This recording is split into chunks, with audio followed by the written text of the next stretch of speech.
Hey guys, and welcome back to another Minecraft World War II vehicle tutorial. In this tutorial we'll be going ahead and doing the TKS Nkm 20mm with a crew of 2 dimensions. You can see on screen now a very small tank coming out at a length of 2.58 meters.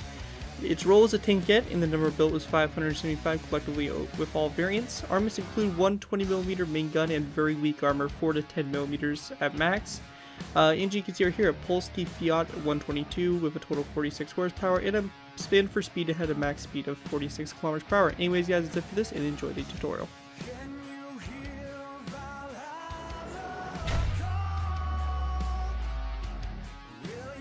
Hello ladies and gentlemen, it's ScareTube here bringing you another Minecraft World War II vehicle tutorial. In this tutorial we'll be going ahead and building the TKS 20mm. This was a modified TK3 tankette, which was basically up armored and also up armed. Basically what the Polish did is they took a Nkm WZ38 FK 20mm gun and they put it on these vehicles. And this was in 1939. And only 24 of these were actually made before World War II basically erupted and everything like that, and the invasion of Poland began. This vehicle here was just a tankette and probably the smallest vehicle I've actually built on my channel.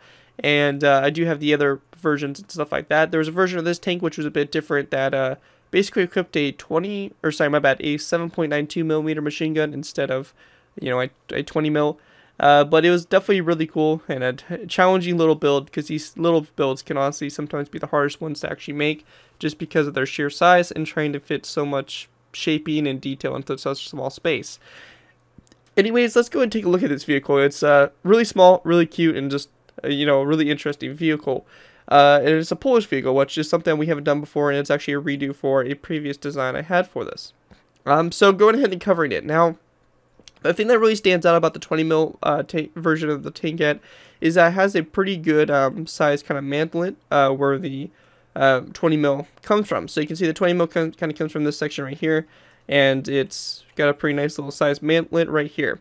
The TK series of tanks also is a bit different compared to the TK3. They had a bit of a little indent right here instead of just being kind of flat all the way across here with like a same sloped armor. It has a little bit of an indent here that kind of goes in, and then there's a driver's viewport. So again, a very interesting little design for it and everything like that. See, I could try to get as much detail as I possibly could in such a small space. You have some spare tools on the front here, just some little detailing here and there. They had this mount on the side here, which I'm not exactly sure what it was for. It could have been for a machine gun or something, but I saw no pictures with it actually with machine gun.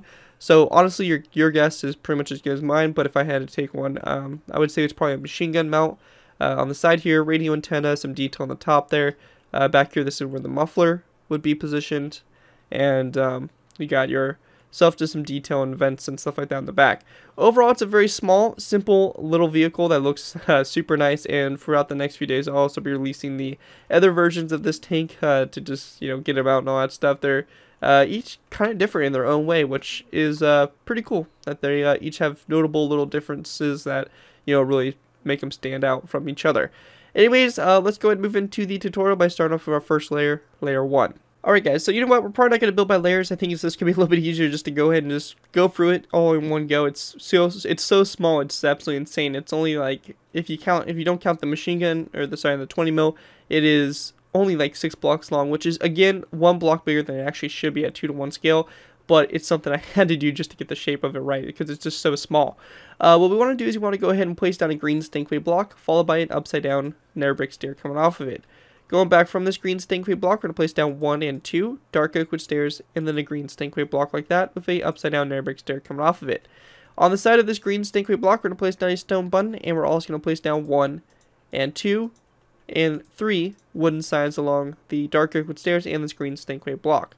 With that done, on the rear here, we want to go ahead and grab ourselves some dark oak wood slabs. We're going to place down 1 and 2 dark oak wood slabs across from this upside down nether brick stair. Same thing up at the front here, 1 and 2 dark oak wood top slabs. And we're just going to go and fill in the section in here to create the nice base for it. Once you have that done, we're going to copy the same design for the tracks just over here to this side. So it's the same design, nothing really changed about it. And then again, your signs like that, and also your stone button on this green stinkweed block, exactly as we did on the air side there. Also on the back here, we're going to place down 2 open dark oak wood fence gates, just like that on the very back. Going ahead and moving up to our next layer here, we want to place down a dark oak wood half slab on top of these 2 narrow brick stairs. We're going to go ahead and take levers, which we'll need to grab, so grab yourself some levers. We're going to place down 2 levers facing each other just like that for the front. We then want to take dark oak wood stairs. We're going to place down a row of 4 across, just like that. With that done, we want to grab ourselves a spruce wood plank. We're going to place down 1 over here on the left side, followed by a green stinkweed block over here to the right side. With that done, we then want to place down a green stinkweed block on both sides. And we also want to grab ourselves a tripwire hook, which we're going to place down coming off that spruce wood plank there, like so. We're then going to place down a dark oak wood stair on both sides like that, followed by a dark oak wood half slab, back like that on both sides. In between these dark oak wood stairs, we're going to place down 1 and 2 green stinkweed blocks like that. We then want to grab ourselves another brick half slab. We're going to place down a half slab on top of that dark oak wood top slab there, and then we're going to grab ourselves a lever and place down a lever like that going off to the side like so. Once you have that done, we can go ahead and grab ourselves an iron frame, and we're also going to grab ourselves some iron tools. So we're going to grab ourselves maybe like an axe and a shovel. You can use whatever tools you want, but I think an axe and a shovel are probably the most typical to have on a vehicle. So we're going to go ahead and put down a shovel actually on the back here, which should have been transferred over there. For some reason it wasn't.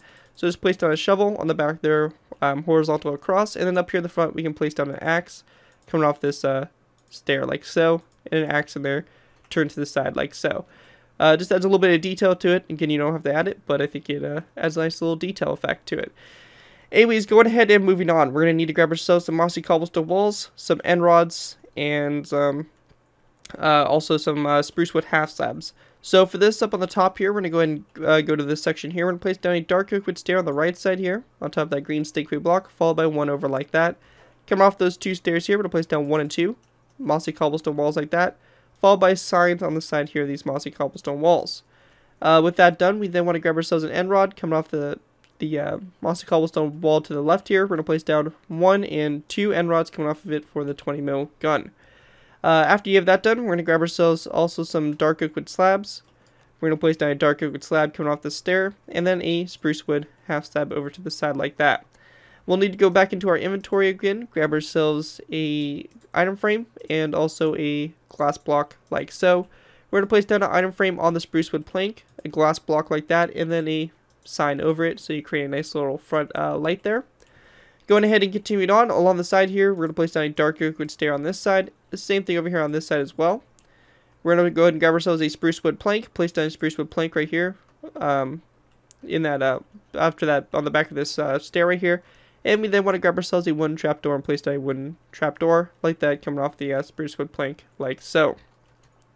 Once you have that done, along the back here, we want to go ahead and place down a dark oak wood stair right here where the wooden trapdoor is, and then a green hardened stinkweed block where the spruce wood plank is like that. We then want to grab ourselves some wither skeleton skulls. We're going to place down 1 like this, and then we're going to place down a second one next to it like so. We're also going to grab ourselves a zombie head, and on top of this dark oak wood stair here, we're going to place down a zombie head at about a 45-degree angle. Going ahead and moving on over here to this, we're going to need to grab ourselves a dark oak wood fence post, dark oak wood fence gate, and a sign. We're also going to need ourselves a redstone repeater and also iron bars to basically finish this build off. So we're going to start off by placing down iron bars. We're going to place down 1 and 2 on top of this zombie head right here. Then on top of this green stinkweed block right here, we're going to place down a redstone repeater, which we're going to have actually facing this way, or my bad, redstone comparator facing that direction like that. We also want to place down a stone button on this spruce wood plank here. We're going to place down a dark oak wood fence post coming off this green stinkweed block. And then on top of it, we're going to place down a dark oak wood fence gate opened up like so, kind of toward the front there. Coming off the front of the fence gate, we're going to place down a sign just like that.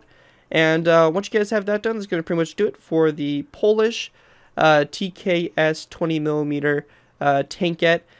Very cool little design, and as I said, probably the smallest tank I've ever really built. It's super small. It's supposed to only be 5 blocks big, or 5 blocks long, but it is a little bit extended just to, just to make it actually work with, the tutorial and all that stuff, make it actually look somewhat decent. So it is a little bit over 2 to 1, but it's still really close to it, and still extremely small. Anyways, guys, hope you guys enjoyed this tutorial and able to put this vehicle to good use. If you guys do end up using this design, I do ask that you guys give me proper credit for it. This being anything from a sign on the build to a link to my channel or this video if there's any social media sites. All I ask is that you guys give me credit, and as long as you guys do, you're free to use it for whatever project you guys are working on. Other than that, guys, thank you guys so much for watching. Hopefully you enjoyed this little Polish tankette, and with that, I will see you guys next time.